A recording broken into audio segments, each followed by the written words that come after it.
ఎన్నో ఏళ్ళుగా ఎంతో ఆతృతతో పుట్టెడు దుఃఖంలో నుంచి కూడా కొలువుల కోసం మీరు ఎదురు చూసినటువంటి ఈ ఇన్ని సంవత్సరాల తర్వాత మీకు ఎప్పుడెప్పుడా కొలువులు ఇవ్వాలి, కొలువులు ఇవ్వడమే మరి సీఎం రేవంత్ రెడ్డి గారికి నిండైన సంతోషం. ఆ సంతోషాన్ని ఈరోజు మీతో పంచుకొని మీ జీవితాలలో వెలుగు నింపాలని, మీ కుటుంబాలన్నీ కూడా సుఖ సంతోషంగా ఉండాలని ఎన్నో ఏళ్ళుగా ఎదురు చూస్తున్నటువంటి కారుణ్య నియామకాలు పంచాయతీరాజ్ నుంచి, అదేవిధంగా మున్సిపాలిటీ నుంచి మరి వివిధ హోదాల్లో పనిచేసి చనిపోయినటువంటి కుటుంబ సభ్యులకు ఈరోజు ఉద్యోగ నియామకాలు ఇవ్వడం, మరి ముఖ్యమంత్రి గారు ముఖ్య అతిథులుగా వచ్చి వారి చేతులుగా ఈ యొక్క నియామక పత్రాలు ఇవ్వడం మా అందరికీ మీ అందరికి కూడా చాలా సంతోషమని నేను భావిస్తూ, వారికి ప్రత్యేకంగా మన సీఎం రేవంత్ రెడ్డి గారికి యువజన నాయకులు, యువతను అత్యధికంగా ప్రోత్సహించే నాయకులు మరి ఉద్యోగాలు ఇచ్చి జీవితాంతం వాళ్లకు ఒక భరోసానివ్వాలనేటువంటి కలలు గంటూ మీరు కన్న కలల్ని ఈరోజు నిజం చేస్తున్నటువంటి నాయకుడు మన రేవంత్ రెడ్డి గారికి స్వాగతం, సుస్వాగతం. అదేవిధంగా సిఎస్ గారికి, అదేవిధంగా మన మేయర్, హైదరాబాద్ మేయర్ గారికి, మరి దానక కిషోర్ గారికి ప్రిన్సిపల్ సెక్రటరీ మన మున్సిపాలిటీ, అదేవిధంగా శంకర్ గారికి ఎమ్మెల్యే మా సోదరుడు, అదేవిధంగా యాదయ్య గారికి, కాల యాదయ్య గారికి ఎమ్మెల్యే గారికి, మన మాజీ ఎంపీ గారు కేంద్ర మంత్రి వేణుగోపాలాచారి గారికి, విజయలక్ష్మి గారికి, వేదిక మీద ఉన్నటువంటి మరి పెద్దలందరికీ పేరు పేరున మీ అందరికీ నమస్కారాలు, ధన్యవాదాలు. మీకు అందరికీ తెలుసు, తెలంగాణ ఉద్యమమే మనం తెచ్చుకున్నది, పోరాడింది మరి ఉద్యోగాలు, కొలువుల కోసం. ఆ కొలువుల కోసం తెలంగాణను సాధించుకున్నాం.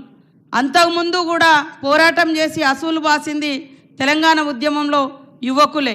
తెలంగాణ వచ్చిన తర్వాత కూడా 10 సంవత్సరాలలో కేవలం గత ప్రభుత్వం 81,622 అంతే తప్ప ఉద్యోగాలు ఏమి ఇయ్యలేదు.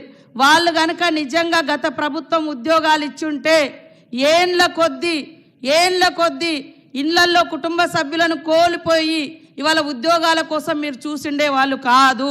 అవునా కాదా ఒక్కసారి ఆలోచించండి. ఉద్యమంలో కొట్లాడి చనిపోయారు, మళ్ళీ తెలంగాణ వచ్చిన తర్వాత కూడా ఇంకా ఎప్పుడు వస్తుందని కూడా చాలామంది యువత సూసైడ్ చేసుకున్నారు.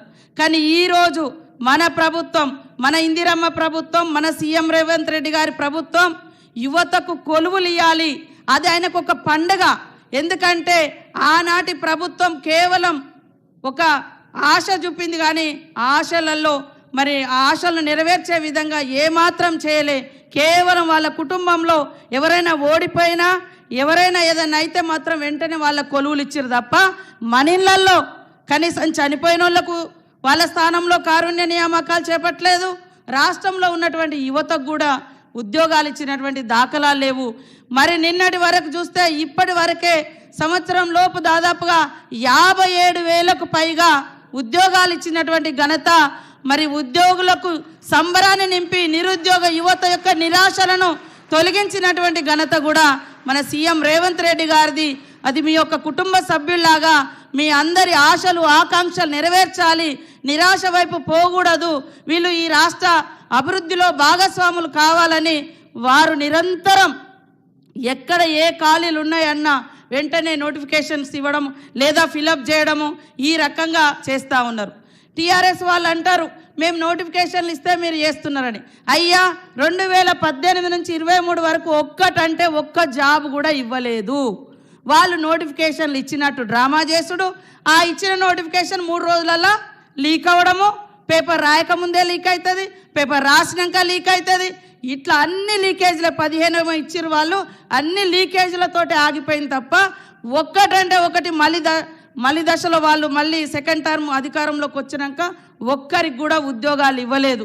కానీ ఈరోజు ఉద్యోగాల ఎక్కడ అవకాశాలు ఉంటే, ఏ శాఖలో ఏది ఖాళీ ఉన్నా వెంటనే ఫిలప్ చేయాలని మరి ప్రత్యేక శ్రద్ధతోటి సీఎం గారు మరి ఉద్యోగ నియామకాలు ఒక యజ్ఞంలా, ఉద్యోగం ఆ రోజు ఉద్యోగం కోసం చేసినాం, కానీ ఈరోజు ఉద్యోగాలు ఒక ఉద్యమంలా, ఒక యజ్ఞంలా చేస్తున్నటువంటి ప్రభుత్వం మన సీఎం రేవంత్ రెడ్డి గారి ప్రభుత్వం, ఇందిరమ్మ ప్రభుత్వం. మీరందరూ కూడా దయచేసి మనము ఇవాళ పంచాయతీ రాజులో అయితే దాదాపుగా 8-9 సంవత్సరాల నుంచి నియామకాలు చేపట్టలేదు. అనేక సార్లు నా దగ్గరకు వచ్చినప్పుడు నేను కూడా మా సంబంధిత అధికారుల దగ్గరికి తీసుకెళ్లడం, అనేక రకాల ఇబ్బందులను కూడా తొలగిస్తూ సీఎం గారి దృష్టికి తీసుకెళ్లిన తర్వాత వాళ్ళు బాధలో ఉంటారు, వాళ్ళని బాధ పెట్టద్దు, వాళ్ళకు నిజంగా వాళ్ళ కుటుంబ సభ్యులు కోల్పోయి ఉంటారు కాబట్టి వాళ్ళ తొందరగా క్లియర్ చేయాలనే పట్టుదల మూలంగానే మరి తొందరగా రావడం జరిగింది. యాక్చువల్గా మనకు మొన్న 2 months బ్యాకే ఈ జీవో వచ్చింది. కానీ మనకు ఎలక్షన్ కోడ్ ఉండడంతో నిన్నటి దాకా ఎమ్మెల్సీ ఎలక్షన్ కోడ్ మొన్న మీకు అందరు తెలుసు, ఈలోపు మనకు అసెంబ్లీ వచ్చింది, కొద్దిగా టైం అయింది. ఇప్పుడు కూడా ఈరోజు కూడా 4 గంటలకు కరెక్ట్గా సీఎం గారు రెడీగా ఉన్నారు ఈ మీకు ఇంత తొందరగా ఇవ్వాలి అని. కానీ నేను ములుగు నుంచి రావడంతో గంట లేట్ అవ్వడం జరిగింది. అది నా లేటు మూలంగానే ఈ గంట మీకు లేట్ అయింది. కానీ ఎంత తొందరగా మీ చేతిలో నియామక పత్రం పెట్టి మీ ముఖాలలో ఆనందం చూడాలనేటువంటి ఆశ, ఆకాంక్ష, ఆశయం కూడా సీఎం గారికి ప్రత్యేకంగా ఉంది అని తెలియజేస్తూ మీరందరూ కూడా పనితనాన్ని మెరుగుపరుచుకోవాలి. ఉద్యోగం అంటే ఏదో నామమాత్రంలాగా కాకుండా దాని యొక్క మరి మానవతా దృక్పథంతో హార్డ్ వర్క్ చేసి మన యొక్క గవర్నమెంట్కు మంచి పేరు తీసుకురావాలి.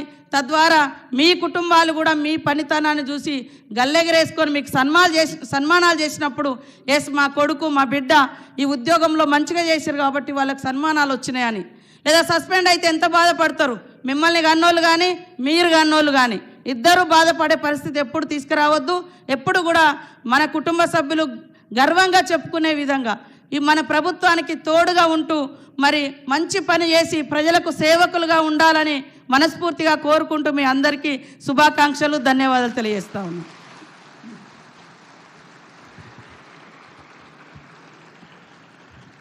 ధన్యవాదాలు మేడం గారు. Service with human